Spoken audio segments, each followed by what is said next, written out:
बच्चों, सोचो, अगर घड़ी की सुई रुक जाए तो पूरा शहर थम जाएगा। लेकिन अगर हमारी जिंदगी का वक्त यूं ही बेकार चला जाए तो? आज की कहानी है वक्त की कदर, सच्ची दास्तान जो तुम्हें सिखाएगी कि वक्त सबसे कीमती दौलत है। एक छोटे से गांव में 3 बच्चों का परिवार रहता था। हालात बहुत अच्छे नहीं थे। अब्बू रोज मजदूरी पर जाते और अम्मी घर का काम संभालती।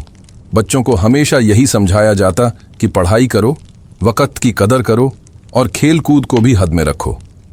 लेकिन अक्सर क्या होता, बच्चे मोबाइल और खेल में वक्त बर्बाद कर देते। सुबह उठने की बजाय देर तक सोते रहते, होमवर्क छोड़कर वीडियो गेम खेलते, कभी बाहर दोस्तों के साथ घंटों गपशप करते। अम्मी बार बार कहती, बेटा, जिंदगी में वक्त बहुत कीमती है। जो वक्त चला गया वो कभी वापस नहीं आता। लेकिन बच्चों को ये बातें उस वक्त समझ नहीं आती। उन्हें लगता, अरे अभी तो बहुत टाइम है, बाद में सब कर लेंगे।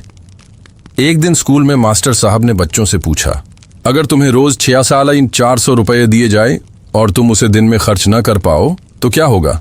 बच्चों ने कहा, सर वो पैसा खत्म हो जाएगा। मास्टर साहब मुस्कुराए और बोले, बिल्कुल, और यही हाल हमारे वक्त का है। हर रोज हमें 66,400 सेकंड मिलते हैं। अगर हम उसे सही कामों में इस्तेमाल नहीं करेंगे तो वो बेकार चला जाएगा।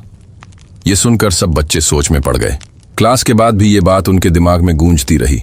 घर पहुंचकर वो सोचते रहे कि हमने कितने घंटे बस खेल और मोबाइल में गंवा दिए। धीरे धीरे उन्हें एहसास हुआ कि वक्त सच में दौलत है। अगर इसे संभाल कर इस्तेमाल किया जाए तो इंसान पढ़ाई में अच्छा कर सकता है, सपने पूरे कर सकता है और जिंदगी में आगे बढ़ सकता है। लेकिन अगर इसे बर्बाद किया जाए तो पछताना ही हाथ आता है। बच्चे देर रात तक मोबाइल चला रहे होते हैं और तभी बिजली चली जाती है। अंधेरे में बैठकर वो सोचते हैं, काश हमने ये टाइम किताबों और काम में लगाया होता तो शायद हमें अंधेरे से डर नहीं लगता। अगले दिन बच्चों के स्कूल में स्पेशल प्रोग्राम हुआ। मंच पर प्रिंसिपल साहब आए और उन्होंने कहा, बच्चों, आज मैं तुम्हें एक छोटी सी कहानी सुनाऊंगा।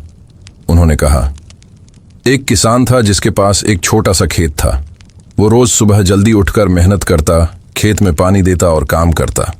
धीरे धीरे उसका खेत हरा भरा हो गया। दूसरी तरफ उसका पड़ोसी देर तक सोता, दिन का आधा वक्त आराम में गुजर जाता। उसके खेत में न घास थी न फसल। आखिर में मेहनती किसान खुशहाल हो गया और आलसी किसान खाली हाथ रह गया। ये कहानी सुनकर बच्चों को गहरा असर हुआ। उन्होंने सोचा, अगर हम आलस करेंगे तो हमारी जिंदगी भी ऐसे ही खाली रह जाएगी। स्कूल से लौटते समय रास्ते में एक बूढ़े अंकल मिले। उन्होंने बच्चों से पूछा, बेटा, तुम दिन का सबसे अच्छा वक्त कहाँ लगाते हो?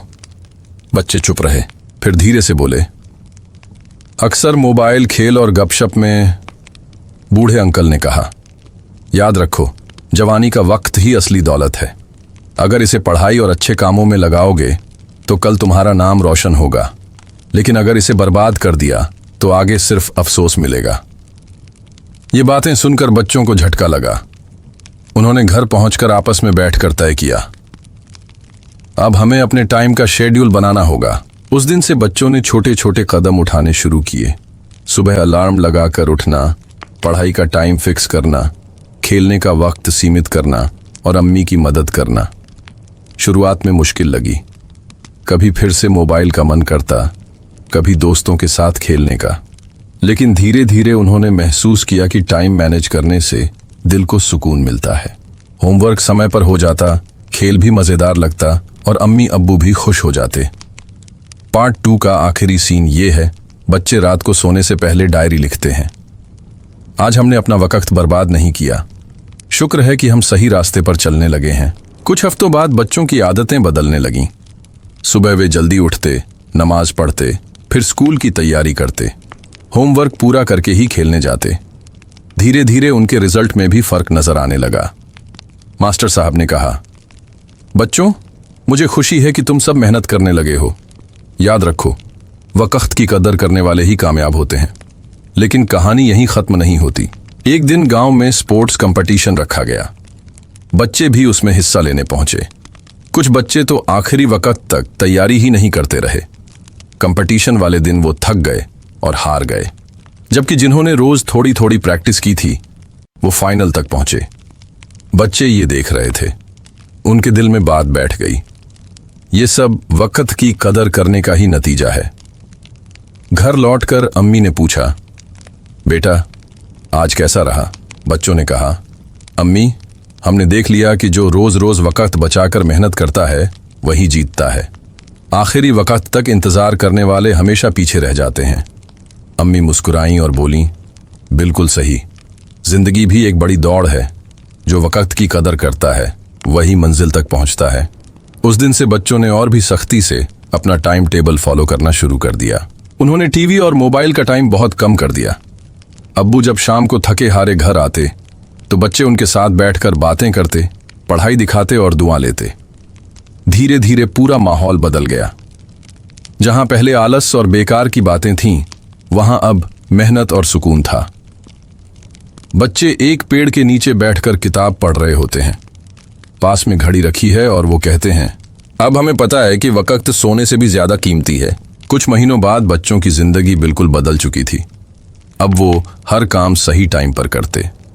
सुबह जल्दी उठना, पढ़ाई करना, खेलना और अम्मी अब्बू की मदद करना उनकी आदत बन गई थी। उनके स्कूल के टीचर भी उनकी तारीफ करने लगे।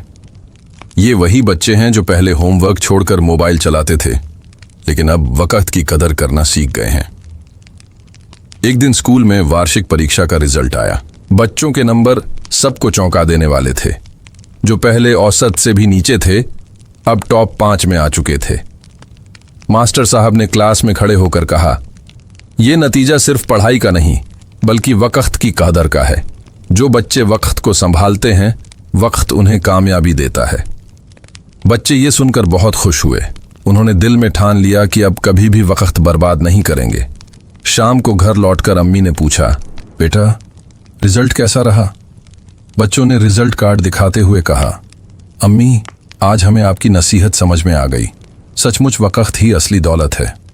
अम्मी की आंखों में खुशी के आंसू आ गए। अब्बू ने भी दुआ देते हुए कहा, मुझे तुम पर गर्व है। याद रखो, यही मेहनत और यही वक्त की कदर तुम्हें जिंदगी में और भी ऊंचाइयों तक ले जाएगी। उस रात बच्चे छत पर बैठे आसमान के सितारे देख रहे थे। उन्होंने आपस में कहा, अगर हमने अपना वक्त बर्बाद किया होता तो आज हम ऐसे खुश ना होते। अब हमें पता है कि हर सेकंड अनमोल है।